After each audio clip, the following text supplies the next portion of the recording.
প্রিয় দর্শক, অত্যন্ত গুরুত্বপূর্ণ একটি প্রশ্ন। আমাদের মা বোনেরা প্রতি মাসে নিয়মতান্ত্রিকভাবে আল্লাহ সুবহানাহু ওয়া তাআলার অসুস্থতার নিয়ামতে ওনারা ভোগ করেন, যেটাকে আমরা হায়েস পিরিয়ড অথবা ঋতুস্রাব বলে থাকি। ওই সময় ওনারা কি করবেন?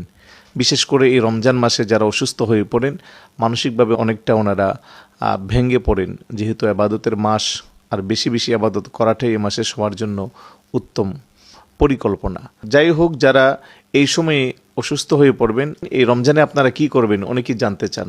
আপনারা শুধু নামাজ এবং রোজা, পাশাপাশি কোরআন তেলাওয়াত, অর্থাৎ স্পর্শ করে কোরআন তেলাওয়াত, নামাজ রোজা এগুলো তো অবশ্যই করা যাবে না। তার বাহিরে আপনি চাইলে অধিক পরিমাণের জিকির করতে পারবেন, যেগুলো আপনার হৃদয়ের খোরাক হবে, আত্মার খোরাক হবে। বেশি বেশি আপনি জিকির করবেন, যত বেশি পারেন আপনি ইস্তেগফার পাঠ করবেন, আল্লাহর কাছে ক্ষমা প্রার্থনা করবেন।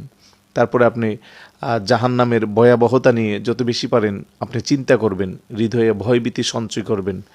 জান্নাতের গভীরতা, জান্নাতে যে কত নিয়ামত আছে এগুলো নিয়ে পরিকল্পনা করে নিজের মধ্যে একটা আত্মতৃপ্তি জাগিয়ে তোলার চেষ্টা করবেন।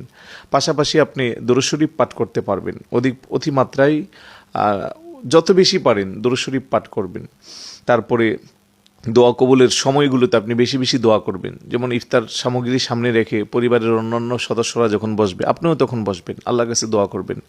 আর রাতের শেষ অংশে তাহাজ্জুদের সময় উঠে উজু করে, আপনি তো এমনিতেই অপবিত্র সেটা আপনি জানেন, নির্জন কক্ষে বসে তখন আল্লাহর কাছে ফরিয়াদ করবেন। আর যত বেশি পারেন আপনি ইস্তেগফার পাঠ করবেন। এই ধরনের তাসবিহগুলো পাঠ করে করে আপনি আল্লাহর কাছে ফরিয়াদ করবেন। তো যাই হোক, এইভাবে আমরা চেষ্টা করব আমাদের এই রমজানের এই সময়টা বেশি বেশি করে ইবাদত বন্দেগীর মাধ্যমে অতিবাহিত করতে। আমি বলবো শুধু রমজান না, পুরো বছরই আপনি চাইলে এই আমলটুকুন করতে পারেন। আল্লাহ সবাইকে আমল করার তৌফিক দান করুক।